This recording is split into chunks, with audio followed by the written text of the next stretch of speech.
They'll be okay. They have to be okay. I repeated the words like a mantra, my own voice shaking as I stared at Elain's handiwork. Night had not yet given way to dawn, but the world around Feyre was awash of neon light. She knelt amid the shattered remains of a council chamber, the air thick with smoke and the metallic smell of blood. Her friends lay scattered around her, limp but alive. Asriel sprawled against a cracked pillar, Mor crumpled nearby, Cassian huddled over Nesta.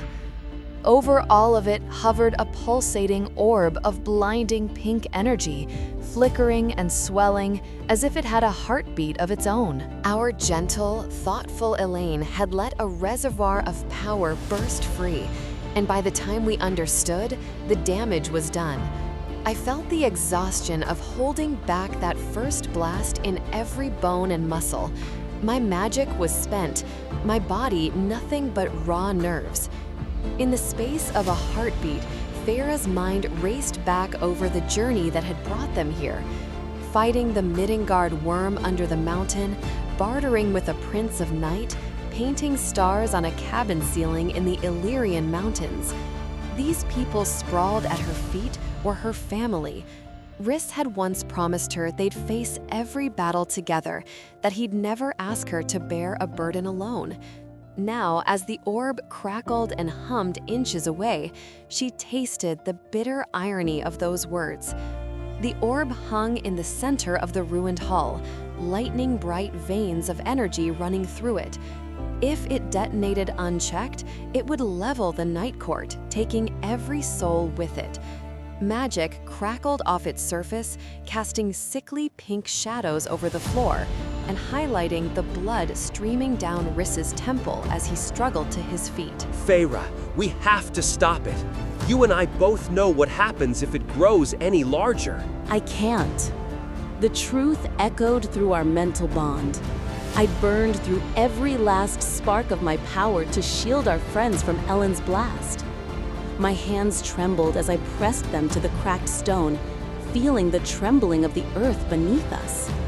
I wanted to run, to throw myself at the orb, but my limbs felt made of lead. Rhys stood anyway. Blood dripped from his hairline down his cheek, but his violet eyes were clear when they met Feyre's. He moved toward the orb with deliberate slowness, each step a gasp of effort. She lunged to stop him, but hit an invisible wall, a shield of solid air he had summoned to hold her back. No, Rhys, don't. Please, let me help. It's the only way, Feyre darling. I have to do this. As he spoke those words, 1,000 moments flooded her. The first time she'd seen him truly smile in their cabin by the lake. The night he taught her how to read under velvety starlight. The vows they exchanged atop the House of Wind. He had been a constant, her mate, her equal, her partner in every war.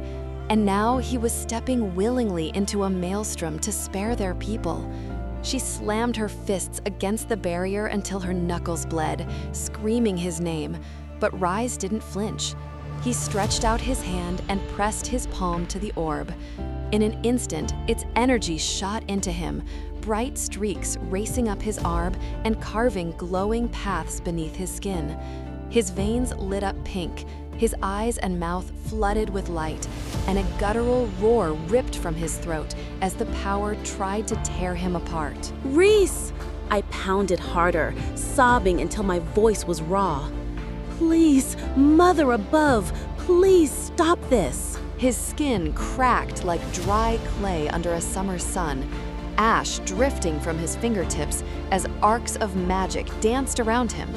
He turned his head enough that I could see him mouth words I couldn't hear. I love you.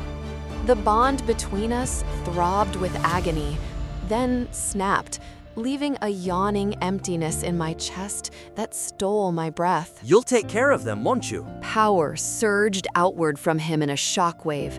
Feyre flew backward, slamming into shattered stone as blinding light consumed the hall. When the ringing in her ears subsided, all that remained was silence, dust, and the sickly glow of magic dissipating. Feyre! Feyre, please get up! We have to go! Mor's hands glowed as she healed Feyre's blurred vision. The chamber was collapsing around them. Chunks of stone crashed from the ceiling. Feyre pushed to her feet, her gaze darting wildly. The bond that had always pulsed inside her was gone. There was only emptiness. Where is he? Where is Rhys? A scorched body lay 50 feet away, still crackling with residual power. Feyre tore free of Mor's grip and threw herself down beside him. His skin was charred, his face barely recognizable. She cupped his cheeks, hot tears dripping onto his ash-streaked skin. Rhys, please, no. Strong arms wrapped around her and pulled her away from his crumpled form.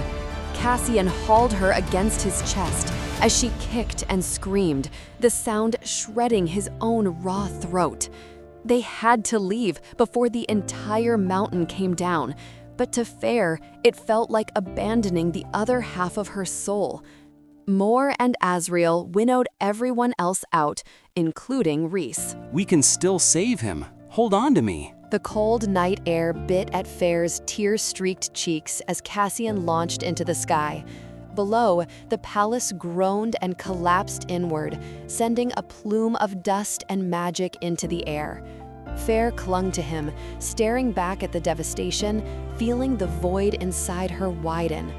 Somewhere, far away, she prayed that Cassian's words were true and that the bond could be rebuilt. As the frigid wind whipped through my hair and my tears froze on my cheeks, I clung to Cassian and let my mind spiral. How many times had Rhys pulled me from darkness? How many times had he trusted me to make impossible choices? My chest was a hollow cavity, the mating bond severed and numb. Yet somewhere under the numbness, a spark of faith remained, a belief that this wasn't the end of our story. Above them, the sky was a canvas of endless stars. Feyre remembered painting constellations on a cottage wall to soothe nightmares, tracing them like prayers. Now she whispered those old star names as if they were a spell to bring Rhys home. The Archeron sisters, the serpent, the cauldron. Each name was a promise to fight on. I will not let his sacrifice be in vain. If there is the faintest thread of our bond left, I will follow it. I will rebuild whatever pieces of our court remain. Elain, Nesta, Azriel, Cassian, our family still breathed. And somewhere, perhaps between worlds, Rhys waited for me. With that vow burning in my veins, I closed my eyes against the wind and held on. The neon orb still burned behind my eyelids. I couldn't blame Elain. She had begged for help as power poured from her like water from a cracked vessel. But guilt gnawed at me all the same. We had tampered with the cauldron's gifts, played with powers we barely understood. If only we'd seen the signs sooner, perhaps this moment could have been avoided. Those thoughts tangled with the wind as we flew, heavy as lead. The Night Court had weathered centuries of storms, Amarantha's tyranny, Hybern's invasion, betrayals, and bargains. As Cassian's wings carried them toward the distant mountains, Feyre thought of the artisans in Valaris, the children playing by the Sidra, the laughter that had once filled the rainbow. For them, for the ones still alive, she would fight. Even if she had to drag Rhys back from the brink of death, she would. The darkness before dawn was always the coldest. She clung to that truth like a lifeline.